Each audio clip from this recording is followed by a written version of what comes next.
ನಮಸ್ಕಾರ ಫ್ರೆಂಡ್ಸ್, ಇವತ್ತು ಮಾಡೋಣ ಉದುರುದುರಾದ ಗೀ ರೈಸ್. ಅದನ್ನು ಹೇಗೆ ಮಾಡುವುದಂತ ನೋಡೋಣ ಬನ್ನಿ. ಈಗ ಅದಕ್ಕೆ ಬೇಕಾದ ಸಾಮಾನನ್ನು ನೋಡೋಣ.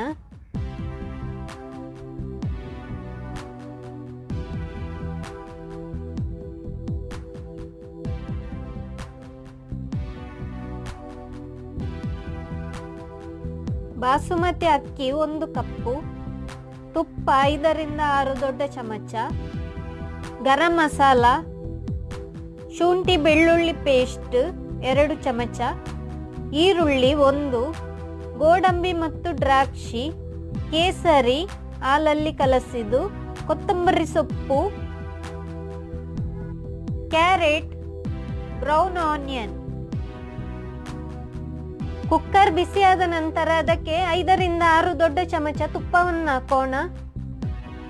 ತುಪ್ಪ ಬಿಸಿಯಾದ ನಂತರ ಅದಕ್ಕೆ ಹಾಕೋಣ ಅನನಸು 2, ಚಕ್ಕೆ 3, ಬಿರಿಯಾನಿ ಎಲೆ 1, ಲವಂಗ 5, ಏಲಕ್ಕಿ 5.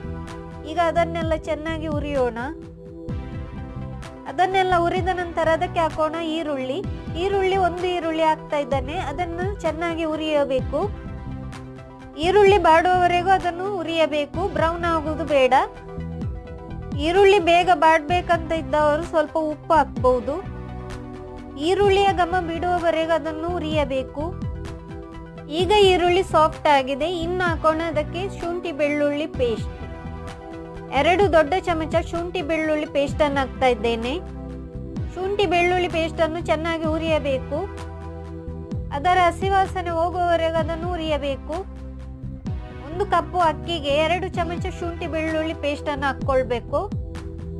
ಶುಂಠಿ ಬೆಳ್ಳುಳ್ಳಿ ಪೇಸ್ಟ್ ಅನ್ನು ಹುರ್ಕೊಂಡಾಗಿದೆ. ಈಗ ಹಾಕೋಣ ಬಾಸುಮತಿ ಅಕ್ಕಿ. ಬಾಸುಮತಿ ಅಕ್ಕಿಯನ್ನು ಅರ್ಧ ಗಂಟೆ ನೀರಿನಲ್ಲಿ ನೆನೆಸಿಟ್ಟಿದ್ದೇನೆ. ಈಗ ಅದನ್ನು ಹಾಕಿ ಚೆನ್ನಾಗಿ ಹುರ್ಕೊಳ್ಳೋಣ.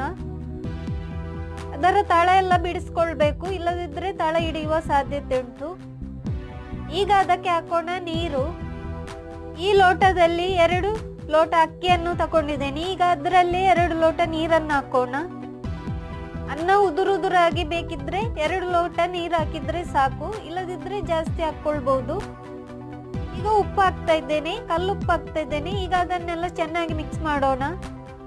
ಬಾಸುಮತಿ ಅಕ್ಕಿಗೆ ಜಾಸ್ತಿ ನೀರು ಹಾಕುವ ಅಗತ್ಯ ಇಲ್ಲ, ಅದು ಬೇಗ ಬೇಯುತ್ತೆ. ಗ್ಯಾಸ್ ಅನ್ನು ಹೈ ಫ್ಲೇಮ್ ಅಲ್ಲಿಟ್ಟು 1 ವಿಜಿಲ್ ಮಾತ್ರ ತಕೊಳ್ಬೇಕು. ಈಗ 1 ವಿಜಿಲ್ ಆಗಿದೆ. ಲಿಡ್ ಅನ್ನು ಓಪನ್ ಮಾಡೋಣ. 1 ವಿಜಿಲ್ ಹೋದ ತಕ್ಷಣ ಅದರ ಗ್ಯಾಸ್ ಅನ್ನೆಲ್ಲ ತೆಗೆದು ಲಿಡ್ ಅನ್ನು ತಕ್ಷಣ ಓಪನ್ ಮಾಡಿಕೊಳ್ಬೇಕು. ಈಗ ತುರಿದಿಟ್ಟಿರುವ ಕ್ಯಾರೆಟ್ ಅನ್ನು ಹಾಕ್ತಾ ಇದ್ದೇನೆ. ಕೇಸರಿ ಹಾಲಿನಲ್ಲಿ ಕೇಸರಿಯನ್ನು ಹಾಕಿ ಅದನ್ನು ಹಾಕ್ತಾ ಇದ್ದೇನೆ. ಕೇಸರಿ ಹಾಕುವುದರಿಂದ ಒಳ್ಳೆ ಕಲರ್ ಬರುತ್ತೆ. ಇನ್ನು ಹಾಕೋಣ ಬ್ರೌನ್ ಆನಿಯನ್. 1 ಈರುಳ್ಳಿಯನ್ನು ಫ್ರೈ ಮಾಡಿ ಇಟ್ಟಿದ್ದೇನೆ, ಅದನ್ನು ಹಾಕ್ತಾ ಇದ್ದೇನೆ. ಸಣ್ಣಗೆ ಹೆಚ್ಚಿರುವ ಕೊತ್ತಂಬರಿ ಸೊಪ್ಪನ್ನು ಹಾಕೋಣ. ಹುರಿದಿಟ್ಟಿರುವ ಗೋಡಂಬಿ ಮತ್ತು ದ್ರಾಕ್ಷಿಯನ್ನು ಹಾಕ್ತಾ ಇದ್ದೇನೆ. ಗೋಡಂಬಿ ದ್ರಾಕ್ಷಿ ತುಂಬಾ ಹಾಕಿದ್ರೆ ಚೆನ್ನಾಗಿರುತ್ತೆ. ಈಗ ಎಲ್ಲವನ್ನು ಚೆನ್ನಾಗಿ ಮಿಕ್ಸ್ ಮಾಡೋಣ. ಅನ್ನ ಉದುರುದುರಾಗಿ ಬಂದಿದೆ. ಈಗ ಅದನ್ನೆಲ್ಲ ಚೆನ್ನಾಗಿ ಮಿಕ್ಸ್ ಮಾಡಬೇಕು, ತಳ ಹಿಡಿದಿಲ್ಲ. 2 ಲೋಟ ನೀರು ಹಾಕಿದ್ರೆ ಚೆನ್ನಾಗಿ ಉದುರುದುರಾಗಿ ಬರುತ್ತೆ. 1 ಲೋಟ ಅಕ್ಕಿ ತಗೊಂಡ್ರೆ 1 ಲೋಟ ನೀರು ಹಾಕ್ಬೇಕು. ನಾನಿಲ್ಲಿ 2 ಲೋಟ ಅಕ್ಕಿ ತಗೊಂಡಿದ್ದೇನೆ, ಅದಕ್ಕೆ 2 ಲೋಟ ನೀರು ಹಾಕಿದ್ದೇನೆ. ಕೇಸರಿ ಹಾಕಿದ್ರಿಂದ ಒಳ್ಳೆ ಕಲರ್ ಬಂದಿದೆ. ಕೇಸರಿ ಬೇಡದವರು ಹಂಗೆ ಕೂಡ ಯೂಸ್ ಮಾಡಬಹುದು. ಈಗ ರೆಡಿಯಾಗಿದೆ ಉದುರುದುರಾದ ಗೀ ರೈಸ್. ಹೇಗೆ ಉಂಟಂತ ಕಮೆಂಟ್ ಮಾಡಿ ತಿಳಿಸಿ. ನನ್ನ ಚಾನೆಲ್ ಅನ್ನು ಸಬ್ಸ್ಕ್ರೈಬ್ ಮಾಡಲು ಮರೆಯದಿರಿ.